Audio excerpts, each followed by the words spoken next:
ده فلات وايت صح؟ فلات وايت. بس كبير؟ لا مش كبير، حلو. طعمه حلو. بس هقول لك على ملاحظتين، بس اخد بقين كده. يلا وانا معاك. طيب هو اول حاجه نقطه درجه الحراره مش هعرف احكم عليها قوي عشان انا سبته يبرد سنه، بس هو لو كان درجه حرارته عاليه كان هيبقى محروق. اللاكتوز اللي في اللبن هيتحول للاكتيل، فكان هيبقى طعمه فيه مراره بدل الحلاوه. لا فانا حاسس بالحلاوه، بس انا وفي نفس الوقت الفوم خفيف قوي وجميل فلات وايت.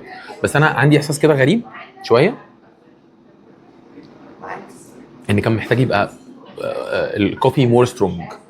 انا عايز اعرف ده معمول دبل شوت؟ ده معمول دبل شوت. بص انا هقول لك، انا بالنسبه لي كان تفضيلي الشخصي الفلات وايت بالنسبه لي، والكلام ده ممكن ما يبقى مش علمي. اما ان انت تشربني فلات وايت بيلعب في ال 120 مللي، فتحط لي فيه دبل ريستريتو عشان اخد الجزء معين في القهوه واسيب جزء مش محبب بالنسبه لي، واكمل لبن، فيبقى بالنسبه لي فيري سترونج وحلو في نفس الوقت ومفيش مراره خالص. يا اما تقدمه لي 150 مللي وتديني تريبل ريستريتو 21 جرام كاملين مثلا، وتطلع لي منه 150 مللي زي الكوبايه دي 150 مللي. حلو.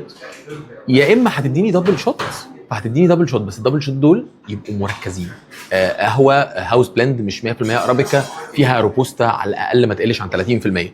ده تفضيلي الشخصي.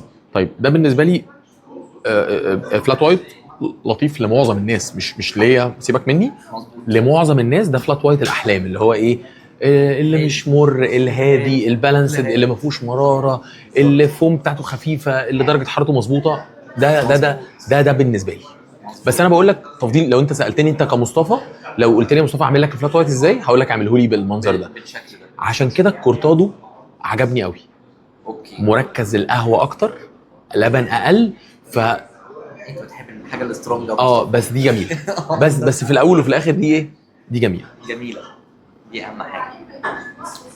والباريستا شغله عالمي، مفوم اللبن صح، مش فاصل، مش الفوم فوق والدنيا تحت. لا حلو قوي حلو قوي حلو قوي. انا هبقى زبونك بعيدا. انت اصلا صح، بعيدا عن اي حاجه حبيبي. انت مشرفني. ده شرف ليا اقسم بالله.